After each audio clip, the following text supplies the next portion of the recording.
Welcome everyone. My name is László and it's my pleasure to make this interview with Professor Loczy in the University of Pécs. So first of all, my first question is, what or especially who drove your interest towards geomorphology? Thank you for the question. I could give a very long answer to that because my attachment to geography and geomorphology landforms is a very long history. So it starts from very early times, from kindergarten years or primary school years. I was always attracted by the exotic things. So I was dreaming about visiting faraway countries with interesting landscapes and beautiful sceneries. And also my father gave me a lot of impetus in that. He also longed for these places.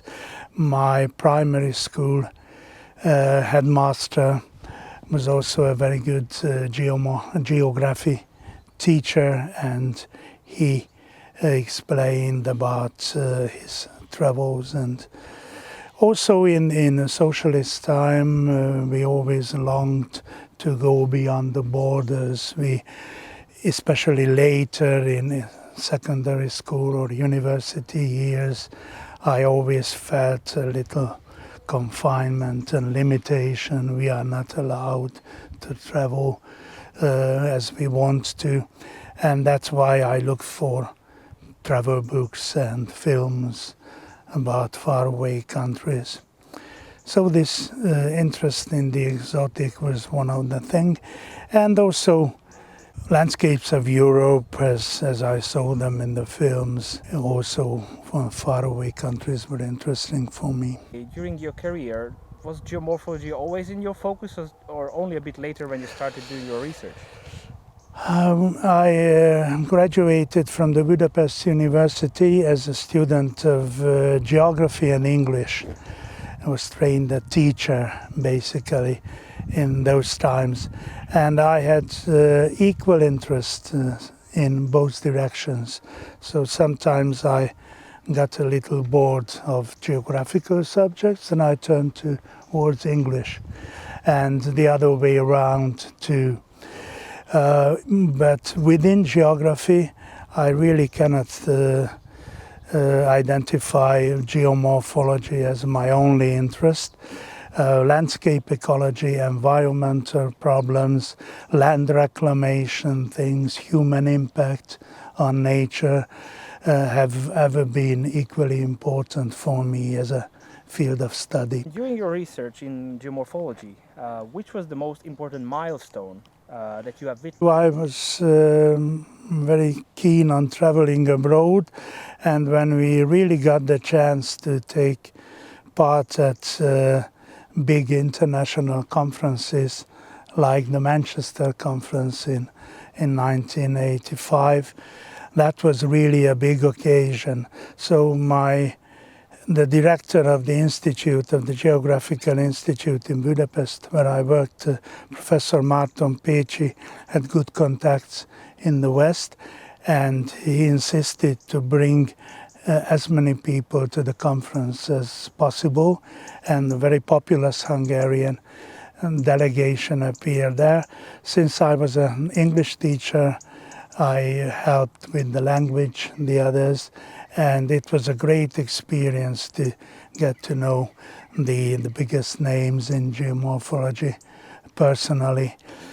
Also, when the IAG formed in Frankfurt 4 years later, plus we had bilateral British-Hungarian seminars where I also translated a lot, helped other colleagues, and of course these events were accompanied by field trips, interesting places to see.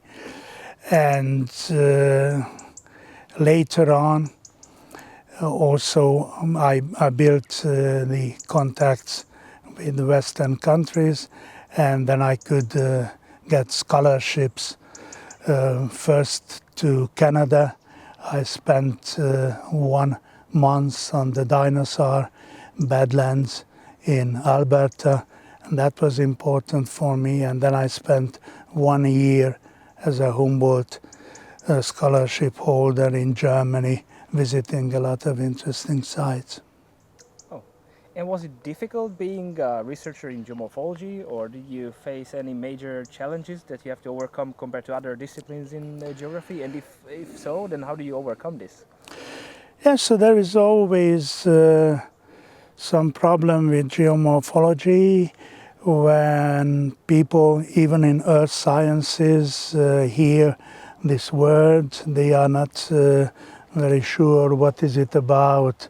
So every time you have to explain what is the difference between geology, the hard geology, petrology and tectonics and everything, and how is it related to geomorphology.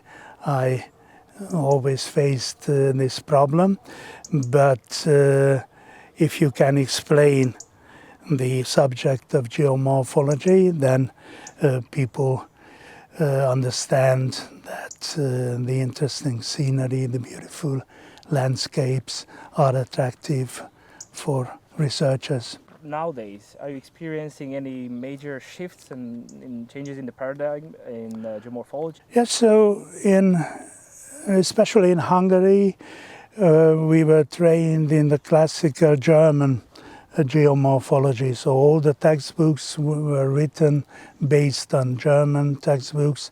Our professors had spoke German and had German contacts mainly. And in my time, the big change was an opening towards Anglo-Saxon, British American geomorphology, and I also tried to contribute to that through writing 2 volumes of geomorphology textbooks based on British American textbooks and studies. That was a big change in approach, and also the other revolution was the quantitative revolution, measuring new instrumentation in the field started, and that opened new vistas in geomorphology too. I agree. And how do you see the presence of the International Association for Geomorphology? So the IAG played a very important part, starting with these Manchester and Frankfurt conferences, but all the others were very important. So really this internationalization of the discipline was very important. And of course, people from Western countries had more chances to do research in remote continents and conduct international research. But recently also the opportunities opened for the former socialist countries, and that was also a big change.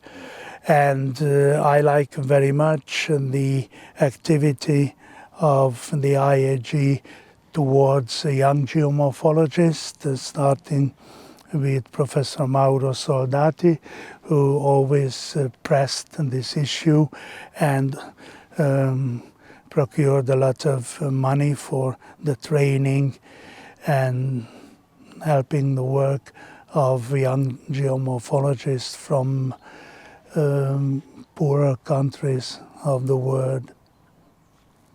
Okay, and how do you see the implication of the new contemporary trends in geomorphology, like using a lot of, as you already mentioned, the quantitative tools and even artificial intelligence?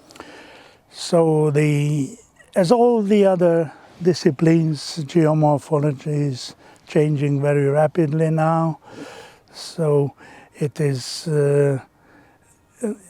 difficult even to follow new call words in the discipline, to understand them and to convey them to students. Everything is changing so rapidly. This artificial intelligence will bring absolutely new perspectives in the science. I myself cannot really appreciate in what aspects that will be a revolutionary change, but I'm sure that the possibilities, opportunities of this method are endless, so new and new application could be found, but I think that's the task of the younger generations. Absolutely. So, by the way, the young generation, what would you advise to young geomorphologists following your successful career? What could be the key responsibilities being a young geomorphologist? The young geomorphologists have to be open to the world, have to be open to new methods and grab at all opportunities to use them in their research. There are many opportunities for international scholarships. You have to see the world, you have to go to the field and be very diligent, hard-working in the field, but also GIS and other techniques, remote sensing techniques, will help you to use your data and really to elaborate new ideas and to get new results. Publication is sometimes a problem with the younger generations. They are not, they don't like too much these reviewing processes, too many bad experience, too many failure in publication, but you have to be hard working and try again to improve your English and revise the papers as many times as it needed. Don't get disappointed, try to publish. There are good, new opportunities for that, so it's much easier than it used to be in my youth. Yeah, but also maybe we should be patient in geomorphology, because maybe a bit more than other disciplines, because understanding processes and forms, it's not a short-term, discussion always, because there can be some rapid events that we can understand quickly by using modern trends. But if we understand a more complex, systematic, view on these geomorphologic shapes and processes. Yes, it's also problem with the funding of projects. Projects are usually funded for 4 years maximum, and of course geomorphic processes are in the very small proportion of the cases are so rapid that they could be studied in 1 or 2 years time, plus the processing of the data. So really you are right, much patience is needed, and you have to plan over the long term if you want to understand really something about geomorphic landscape evolution. Coming back to IAG, how do you see the future of IAG, and what could you advise for the future generation of the IAG members? Over the recent decades, IAG has expanded very successfully. That's a good thing. A lot of African and Asian countries were involved, and that also give chances to our students to build contacts and start with international research. And a lot of good projects are financed. For example, the landscapes and landforms of the countries of the world by each country. That's a very successful series. Gives you a monographic overview of each country in the world. So there are very useful projects, but more attention should be paid to raise the respect, the position of geomorphology among the sciences. So that particularly refers to Hungary, to build contacts with environmental engineers, for example, hydrologists, which are And these contacts are not too good in Hungary, but for the future development of the discipline, they are very important. Okay, and kind of a final question in terms of the future of geomorphology. Would you think that geomorphology will still remain as an essential element in physical geography in research perspective? And if not, what do you consider as the major threats? Yes, there are threats too, because there are many popular topics which can be studied in geomorphology, but since they are popular and it's relatively easy to publish in these fields, like climate change, of course, first of all, so representative of other disciplines will take over, will somehow steal our field of research. We have to be very hard, very consistent, emphasizing that certain aspects of these global processes have great relevance to geomorphology, and through our research, we have to prove that geomorphology is a relevant contributor to these fields. Especially because, in my opinion, it's really sensitive to climate change. So many processes and such consequences can be derived directly from the climate change impacts. Yes, it's also, although it's speeding up, it's now a rapid process, but perhaps the real impacts will be seen in the future, over a longer term. We have to find the methodology, the publication opportunities, and the social contact to raise the awareness of the society towards geomorphology also in these fields, the importance of geomorphology in these fields. Okay, thank you very much for all your detailed answers. You're welcome.